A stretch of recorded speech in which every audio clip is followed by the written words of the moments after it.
OC Transpo will be temporarily reducing the number of train cars running on the O train line 1 after an issue was identified with the vehicles, and the organization's GM says that this may cause delays for transit users at peak times. Here's a live look at Tuddy's Pasture Station, where commuters are heading downtown from the west end this morning.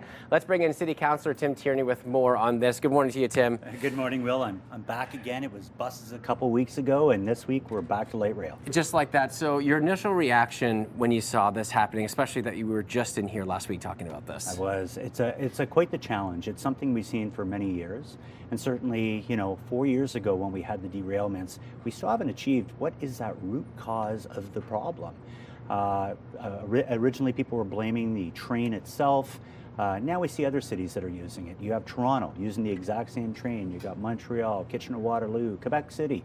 So we know the train is being used everywhere, but at the same time in Ottawa, we seem to have this continual issue with the wheel bearing.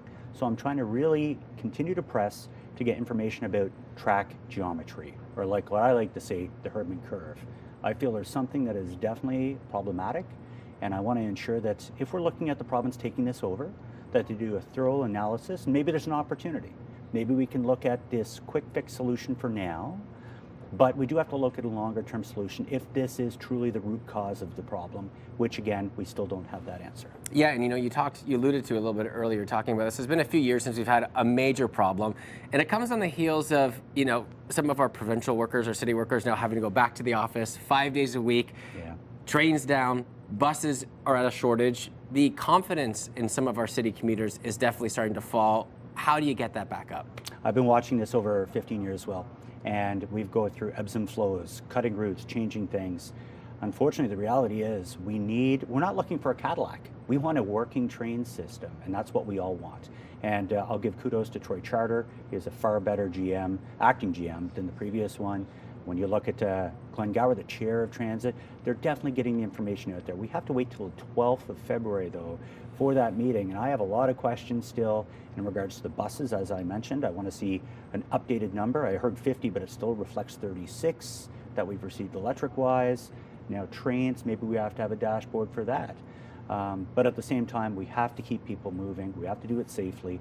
And good news, Troy Charter did let me know last night, it's not the Transportation Safety Board that said, make these changes immediately. That's good news. That's a bit of a silver lining, but it doesn't address the issue of crowding and getting people into work.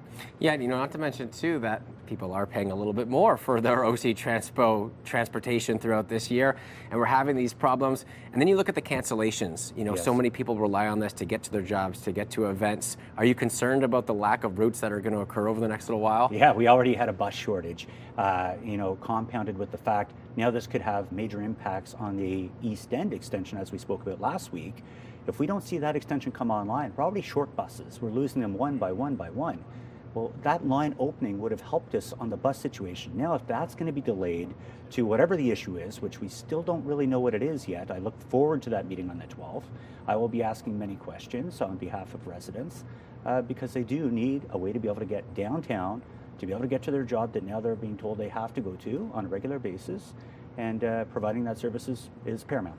Yeah, well, we really appreciate your time, especially, over the next few days. Melissa was just talking about how we could potentially get some extreme cold warnings. Yes. People might have to wait an extra train, an extra bus, so they might be spending a little bit more time outside. So final advice, probably bundle up if you're going to be taking the public transit. Bundle up, and, thank you to the residents for your patience. I want the solution to this as well, and I won't stop till I get it. Appreciate your time, as always, my friend. Thanks, Phil. Thank you.